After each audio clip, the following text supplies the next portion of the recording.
আসসালামু আলাইকুম। সংবাদে আপনাদের সবাইকে স্বাগত জানাচ্ছি। আমি ফিরোজ তোহা। শুরুতেই সংবাদ শিরোনাম।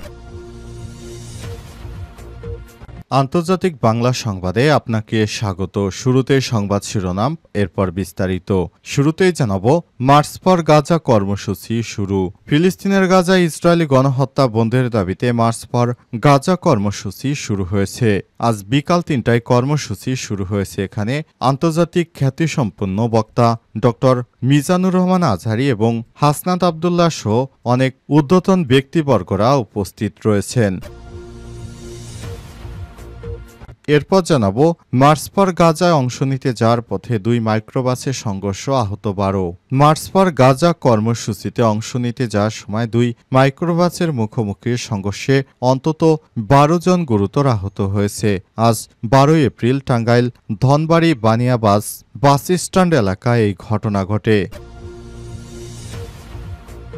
এদিকে যুদ্ধবন্ধের দাবিতে ১,০০০ ইসরায়েলি বিমান সেনার চিঠি। ফিলিস্তিনে অবরুদ্ধ গাজায় আগ্রাসন অব্যাহত রেখেছে দখলদার ইসরায়েল বাহিনী। বিশ্বের দেশে দেশে এর প্রতিবাদে বিক্ষোভ ছড়িয়ে পড়েছে। বর্বর এবং আগ্রাসন বন্ধের জন্য দাবি উঠেছে বিশ্বজুড়ে। এবারে আগ্রাসন বন্ধের দাবি জানিয়েছে ইসরায়েলি সামরিক বাহিনীর সদস্যরা। এবারে জানাবো, হারেজ্জের প্রতিবেদন, ইসরায়েলের টানা আগ্রাসনেও অক্ষত হামাসের ৭৫% সুড়ঙ্গ। ইসরায়েলি সংবাদ মাধ্যম হারেজ্জে জানিয়েছে, অবরুদ্ধ ফিলিস্তিনি ভূখণ্ড গাজায় ইসরায়েলি ১.৫ বছরের আগ্রাসনের পরও মাটির নিচে তৈরি স্বাধীনতাকামী সংগঠন হামাসের ৭৫% সুড়ঙ্গ এখনও অক্ষত রয়েছে। এছাড়াও তাদের যুদ্ধে ১৫,০০০ সৈন্য নিহত হয়েছে। তারা আবার নিয়োগ দিয়ে তাদের এই সৈন্য সংখ্যা আগের মতো করে ফেলেছে। এদিকে ফিলিস্তিনিদের নিজ ভূমি থেকে উচ্ছেদের প্রস্তাব প্রত্যাখ্যান সৌদির। গাজা থেকে ফিলিস্তিনিদের উচ্ছেদের প্রস্তাব প্রত্যাখ্যান করেছে সৌদি আরব। দেশটির পররাষ্ট্রমন্ত্রী প্রিন্স ফয়সাল বিন ফারহান শুক্রবার এই তথ্য জানিয়েছেন। তিনি বলেছেন, গাজা উপত্যকা থেকে ফিলিস্তিনিদের জোরপূর্বক স্থানান্তর যে কোনো প্রচেষ্টাকে সৌদি আরব দৃঢ়ভাবে প্রত্যাখ্যান করে। এবং সর্বশেষ জানাবো, ওয়াকফ আইনের প্রতিবাদে বিক্ষোভ, পুলিশের সঙ্গে সংঘর্ষে উত্তাল ভারতের মুর্শিদাবাদ। বিভিন্ন জায়গায় ১৪৪ ধারা জারি, গ্রেপ্তার ১১৮। ভারতে বিতর্কিত মুসলিমদের জন্য ওয়াকফ আইনের প্রতিবাদে বিক্ষোভে উত্তাল ভারতের পশ্চিমবঙ্গের মুর্শিদাবাদ। পুলিশের সঙ্গে মুসলিম বিক্ষোভকারীদের সংঘর্ষে একজন গুলিবিদ্ধ হয়েছে বলে জানিয়েছেন স্থানীয়রা। এই ঘটনার পর ১১৮ জনকে গ্রেপ্তার করেছে পুলিশ। প্রিয় দর্শক, এতক্ষণ শুনছিলেন সংবাদ শিরোনাম, এবারে বিস্তারিত। তবে তার আগে বন্ধুরা, অনুরোধ থাকবে সংবাদটিতে একটি লাইক দিন। এই চ্যানেলে আপনি নতুন হয়ে থাকলে আমাদের সংবাদটি দেখতে দেখতে চ্যানেলটি সাবস্ক্রাইব করে রাখুন। কমেন্ট করে বন্ধুরা আপনার মূল্যবান মতামত জানিয়ে দিন আপনি বিশ্বের কোন দেশ থেকে বা বাংলাদেশের কোন স্থান থেকে আমাদের সংবাদটি দেখছেন এবং শুনছেন। এবারে বিস্তারিত।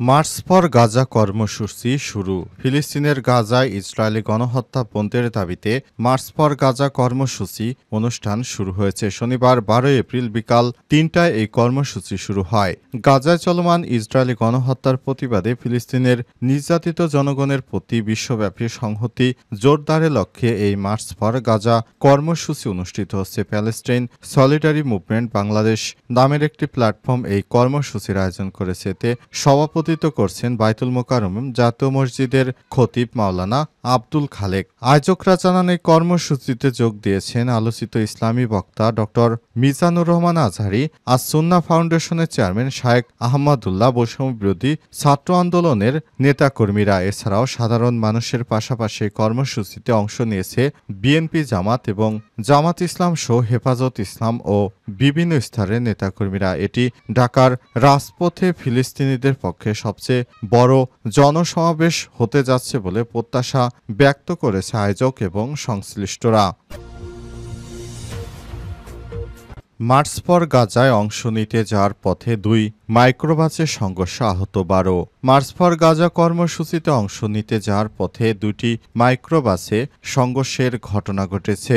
আহতরা হলেন জামালপুর ইসলামী আন্দোলন বাংলাদেশ মাদারগঞ্জ উপজেলা সভাপতি মাওলানা মোহাম্মদ শফিকুল ইসলাম, যুগ্ম সাধারণ সম্পাদক মাওলানা নুরুদ্দিন হাফেজ, মাওলানা ফরাদ হোসেন, মিনহাজুল ইসলাম, মাহমুদুর হাসান, মিস্টার হাফেজ মঞ্জুরুল ইসলাম, খুরশেদ আলম, হাফেজ ফেরদৌস জুবায়ের। জানাজায় আহতদের মধ্যে 2 জনকে ময়মনসিংহ মেডিকেল কলেজ হাসপাতালে ভর্তি করা হয়েছে। বাকি 10 জন জামালপুর হাসপাতালে চিকিৎসাধীন অবস্থায়। তারা সবাই জামালপুর জেলার মাদারগঞ্জ উপজেলা ইসলামী আন্দোলন বাংলাদেশের নেতাকর্মী।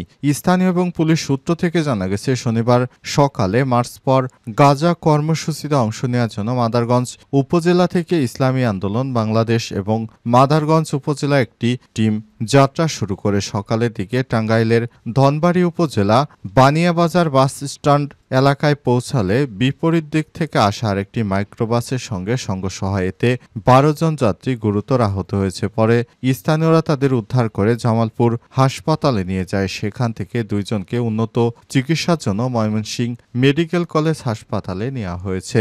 এ বিষয়ে ধনবাড়ী থানার ভারপ্রাপ্ত কর্মকর্তা ওসি এস.এম. শহীদুল্লাহ বলেছেন, শনিবার সকালে বানিয়াচান এলাকায় একটি দুর্ঘটনা ঘটে। জামালপুর এলাকা থেকে একটি মাইক্রোবাস ঢাকার উদ্দেশ্যে যাচ্ছিল, অপরদিকে আরেকটি মাইক্রোবাস জামালপুরের দিকে যাচ্ছিল। প্রতিমধ্যে বানিয়াজান এলাকায় পৌঁছালে দুটি মাইক্রোবাসের মুখোমুখি সংঘর্ষের ঘটনা ঘটে। পরে আহতদের উদ্ধার করে জামালপুর এবং ময়মনসিংহ নেওয়া হয়েছে। এ বিষয়ে আইনগত ব্যবস্থা প্রক্রিয়াধীন বলে জানান তিনি। যুদ্ধবন্ধের দাবিতে 1000 ইসরায়েলি বিমান সেনার চিঠি। ফিলিস্তিনের অবরুদ্ধ ভূখণ্ড গাজায় আগ্রাসন অব্যাহত রেখেছে দখলদার ইসরায়েলি বাহিনী। বিশ্বের দেশে দেশে এক প্রতিবাদে বিক্ষোভ ছড়িয়ে পড়েছে। বর্বর এই আগ্রাসন বন্ধের জন্য দাবি উঠেছে বিশ্বজুড়ে। এবার এই আগ্রাসন বন্ধের দাবি জানিয়েছে ইসরায়েলি সামরিক বাহিনী সদস্যরা।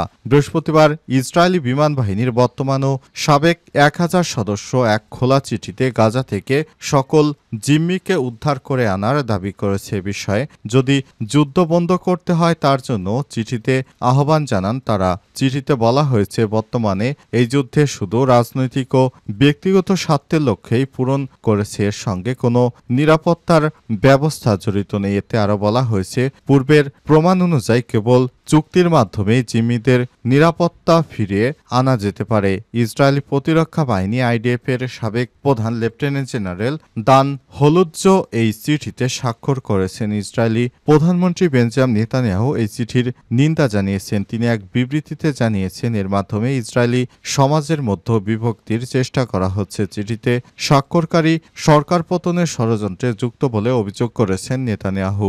এদিকে ইসরায়েলি প্রতিরক্ষা মন্ত্রী ইসরায়েল কার্টোস জানিয়েছে, এই চিঠির মাধ্যমে গাজায় যুদ্ধের বৈধতা অবমূল্যায়ন করা হয়েছে। সেনাবাহিনী এবং বিমান বাহিনী প্রধানদের প্রতি এই পরিস্থিতি যথাযথ উপায়ে নিয়ন্ত্রণের আহ্বান জানান তিনি। ইসরায়েলি বিমান বাহিনী সেনাদের সঙ্গে একত্রতা প্রকাশ করে গোয়েন্দা বিভাগে শত শত সদস্য এক খোলা চিঠি দিয়েছেন। চিঠিতে তারা বলেছেন, এই যুদ্ধে নিরাপত্তা নয়, রাজনৈতিক ও ব্যক্তি স্বার্থেই পরিচালিত হচ্ছে। এরই মধ্যে ইসরায়েলি নৌবাহিনীর 150 জন কর্মকর্তা একই রকম খোলা চিঠিতে গাজায় যুদ্ধ বন্ধের জন্য নেতানিয়াহু সরকারের প্রতি আহ্বান জানান। ইসরায়েলের সামরিক বাহিনীর সদস্য ছাড়াও বেসামরিক নাগরিকরাও নেতানিয়াহু সরকারকে যুদ্ধবন্ধ করার জন্য খোলা চিঠি। এরই মধ্যে ইসরায়েলি উচ্চশিক্ষা প্রতিষ্ঠানে 2000 শিক্ষক, সামরিক বাহিনীর 100 চিকিৎসক যুদ্ধবন্ধের জন্য খোলা চিঠি দিয়েছেন। যুদ্ধবন্ধের এই দাবির মধ্যেই গাজায় বর্বর আক্রমণ চালিয়ে আসছে দখলদার ইসরায়েলি বাহিনী। হারেজের প্রতিবেদন, ইসরায়েলের টানা আগ্রাসনে অক্ষত হামাসের 75% সুড়ঙ্গ। ইসরায়েলি সংবাদ মাধ্যম হারেজে জানিয়েছে, অবরুদ্ধ ফিলিস্তিনি ভূখণ্ডে গাজায় ইসরায়েলের 1.5 বছরের আগ্রাসনের পরেও মাটির নিচে তৈরি স্বাধীনতাকামী সংগঠন হামাসের 75% সুড়ঙ্গ এখনও অক্ষত রয়েছে। রাত দিন অবিরাম বোমা হামলা চালালেও গাজায় মাত্র 75% সুড়ঙ্গ ধ্বংস করা হয়েছে। বৃহস্পতিবার প্রকাশিত এক প্রতিবেদনে ইসরায়েলি সামরিক কর্মকর্তাদের বরাত দিয়ে তথ্য জানায় হ্যারেজ। ইসরায়েলি সামরিক কর্মকর্তারা জানান, গাজায় মাটির নিচে তৈরি বিশাল সুড়ঙ্গের বেশিরভাগই অক্ষত রাখতে পেরেছে হামাস। ইসরায়েল মাত্র 25% সুড়ঙ্গ ধ্বংস করতে পেরেছে। এই প্রতিবেদনে বলা হয়েছে 18 মাস যুদ্ধের পরে এখনও হামাসের সামরিক শাখা ইজুদ্দিন আল কাসাম ব্রিগেড অস্ত্র ও মিসাইল তৈরিতে সক্ষম রয়েছে। ইসরায়েলি সামরিক কর্মকর্তাদের বিশ্লেষণ অনুযায়ী বর্তমান গাজায় আল কাসেম ব্রিগেডের অধীনে অন্তত 40,000 যোদ্ধা রয়েছে। 2023 সালে 7 অক্টোবর অভিযানের আগে এ সংখ্যা ছিল 20 থেকে 30,000-এর মতো।